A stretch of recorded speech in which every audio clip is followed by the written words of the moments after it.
Hey, how's it going, guys? It's Sixmoto. This is another really different video from the content that I normally make from LEGO or motorcycle stuff that I want to make, but I am a big fan of Warhammer 40k. If you don't know what that is, I would recommend looking it up. It is probably one of my favorite board games, but also just favorite universes because of how extensive the lore is with it. But I thought I would just, record the process of me painting one of these figures. This is a Ultramarine. It comes from the Intercessor box. So I'm just going to be going through the process of how I paint these figures.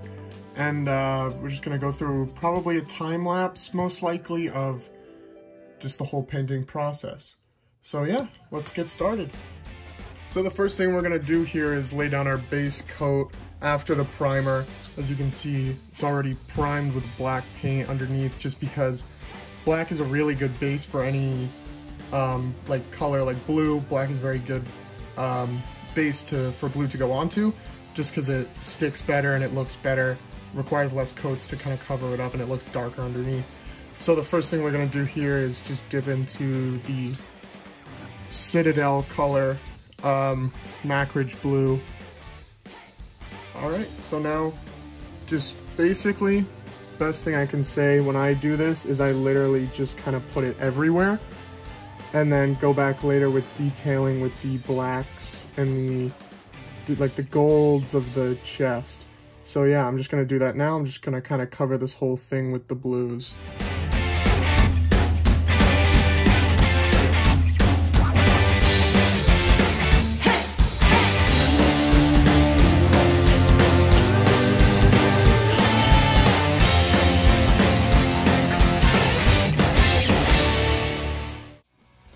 Alright, so now that we're done with this base coat of blue, we're going to move into the spaces in between the armor, these little pouches on the sides there, the chain sword, and probably not the grenade. I want to do the grenade in the gray color, so I'm going to have to mix that on my own. But all these pockets on the sides and like the crevices between the knee and the thigh there, those are all going to be done in Abaddon Black.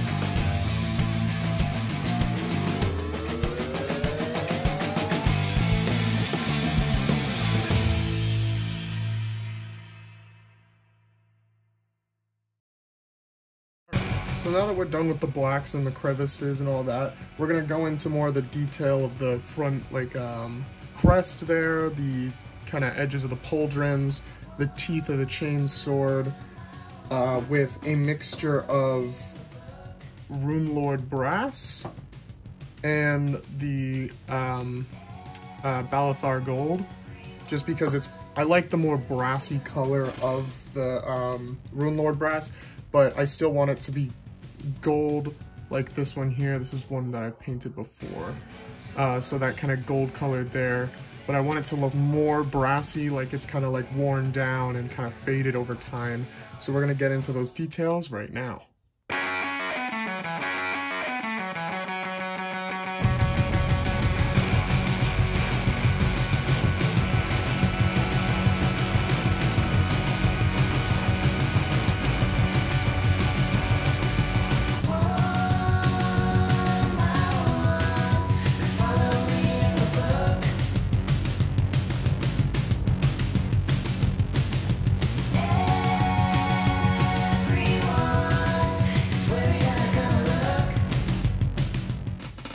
Alright, so as you can see here, the gold is all done. Some of it needs to be cleaned up still. I'm going to go back in the end with the blue again and the black and just kind of clean everything up.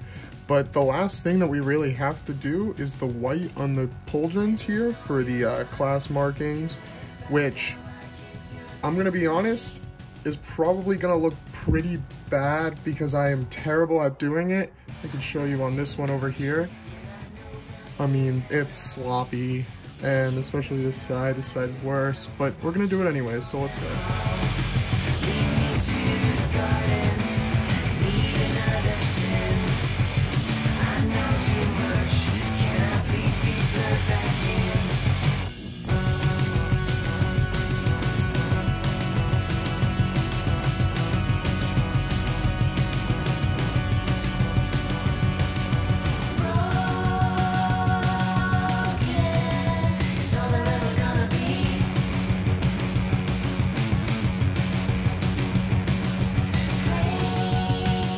All right, so here is the I guess you could call, final product here.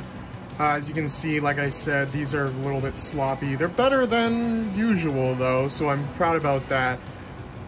Taking a closer look. So the one final step that I do, but not everyone does, you don't have to do this, I just think it makes the whole thing look better, it just completes the whole look, is to go over the whole model with a earth shade. And a gloss. It kind of darkens all the tones, makes it look more dirty, it makes the gold pops more, makes it look more bronze. So we're just going to go over the whole model with that shade, and then after that we're going to be fully done.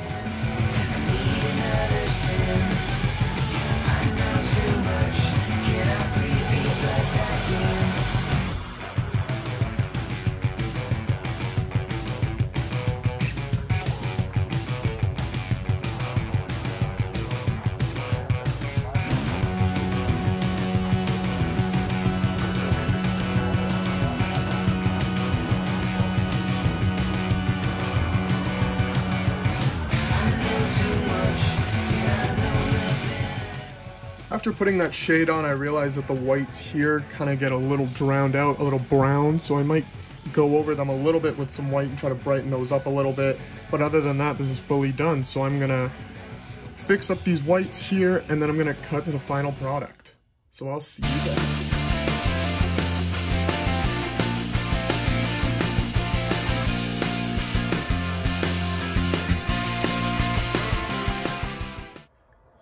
Alright, so here you can see on the table, this is the final product. It's kind of hard to see, I'm sorry, I'm trying to get the light on it right. After I put that Agrax wash on it, it kind of blackened out the blue, so I went over with a little dry brush blue to cover up those spots, just so that it would be, you know, a nice even blue all around. But overall, this is probably not the best model I've done, but hey, doesn't really matter. I mean, I had fun. That's really the whole reason I paint minis anyways. I don't play 40K anyways. I really only do it for the lore and because I love painting minis. I find it really fascinating. I'm not going to do a base on this like this one. I don't have any actual base material other than what comes with the Incessor pack. So I'm not going to do a base on this one here, but if you guys want to see more mini painting or any more Warhammer stuff, let me know. I'd love to do it. I want to get back into it. I haven't painted in a while. This is my first time in probably 4 months painting a mini. So I loved it. I'd love to do more. Let me know what you guys think. Thank you guys for watching. If you guys liked the video, please make sure to leave a like, subscribe, and share with someone else if you know they're into Warhammer. Send this video over to them. Maybe they'll find it interesting. Thank you guys, and I'll see you all next time.